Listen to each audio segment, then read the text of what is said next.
Oke, Assalamualaikum warahmatullahi wabarakatuh. Nah, kali ini kita masuk ke pertemuan 3. Nah, tentang deployment model atau dengan cloud computing. Yang pertama itu ada public cloud. Nah, ini adalah layanan cloud computing yang disediakan untuk masyarakat umum. Pengguna bisa langsung mendaftar ataupun memakai layanan yang ada. Banyak layanan public cloud yang gratis dan ada juga yang berbayar. Nah, contohnya itu ada public cloud yang gratis itu contohnya Google Mail, Facebook, Twitter, Livemail, dan lain sebagainya. Nah, lalu contoh public cloud yang berbayar itu ada Salesforce, Office 365, Google Apps, dan lain sebagainya.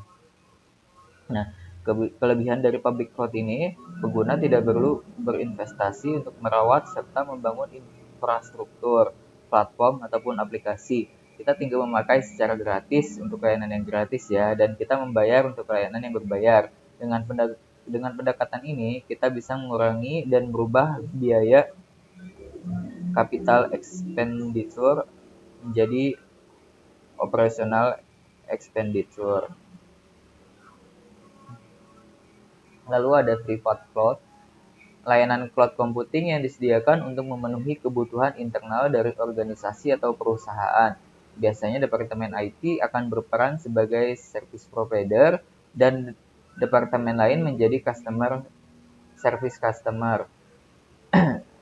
Sebagai service provider, tentu Departemen IT harus bertanggung jawab agar layanan bisa berjalan dengan baik sesuai dengan standar kualitas layanan yang telah ditentukan oleh perusahaan. Baik itu infrastruktur, platform, maupun aplikasi yang ada. Nah, contoh layanannya itu SaaS, misalnya web aplikasi, mail serve, database serve, dan keperluan internal.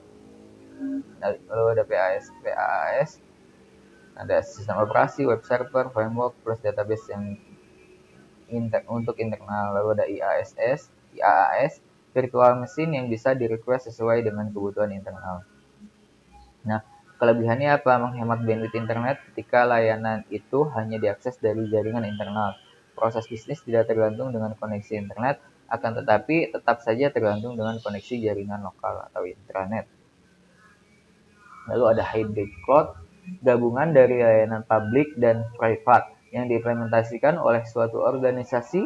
Dalam hybrid cloud ini, kita bisa memilih proses bisnis mana yang bisa dipindahkan ke publik dan proses bisnis mana yang bisa tetap berjalan di private. Nah, itu ada gambarnya, hybrid, private, dan public. Nah, kelebihannya, keamanan data terjamin karena data dapat dikelola sendiri. Hal ini tidak berarti penyimpanan data di public cloud tidak aman ya.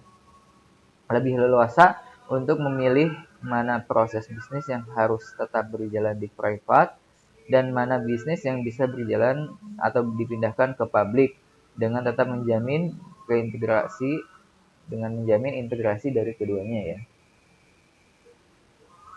Lalu ada community cloud. Ini dibangun eksklusif untuk komunitas tertentu yang customer-nya berasal dari organisasi yang mempunyai perhatian yang sama atas suatu beberapa hal. Misalnya saja standar keamanan, aturan, compliance, dan lain sebagainya. Community cloud ini bisa dimiliki, dipelihara, dan dioperasikan oleh satu atau lebih organisasi dari komunitas tersebut, pihak ketiga, ataupun kombinasi dari keduanya. Nah, kelebihannya bisa bekerja sama dengan organisasi lain dalam komunitas yang mempunyai kepentingan yang sama, melakukan hal yang sama bersama-sama, tentunya lebih ringan daripada melakukannya sendiri. Nah, ini ada 3 jenis layanan private cloud computing. Contohnya software as a service atau SaaS.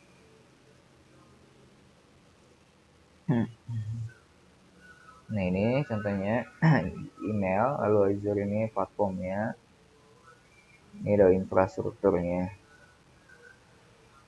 Nah, ini ada Rainbow Drive yang diterapkan, cloud computing yang diterapkan pada Universitas Raharja. Nah, penyimpanan gratis hingga 30 GB, lalu dapat membuat dokumen, ya misalnya Google Form, Google Spreadsheet ya, dan lain sebagainya. Lalu dapat berbagi file, lalu terintegrasi dengan layanan Google lainnya, ya Google Scholar, Google Kontak, Google Mail, dan lain sebagainya. Lalu ada fasilitas pencarian, bisa menampilkan berbagai file. Nah, InfoDrive ini memberikan fasilitas penyimpanan sebesar 30 GB kepada penggunanya dengan cuma-cuma untuk menyimpan dokumen, baik itu gambar, video, musik, ataupun file-file lainnya.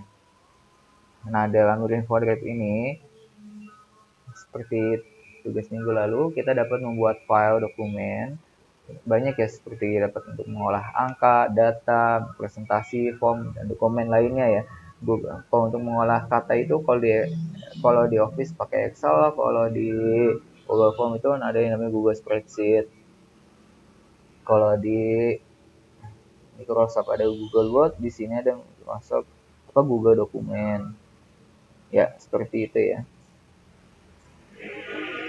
Nah, InfoDrive ini memudahkan untuk berbagi file dengan orang lain dan juga memudahkan orang lain untuk melakukan pengeditan terhadap file yang kita buat.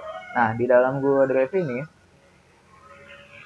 kita bisa kasih akses nih, misalnya yang diizinkan, yang kita untuk kerja tim gitu ya, ada file-file, misalnya ada sheet-sheet atau ada bagian-bagian yang perlu dikerjakan secara berkelompok.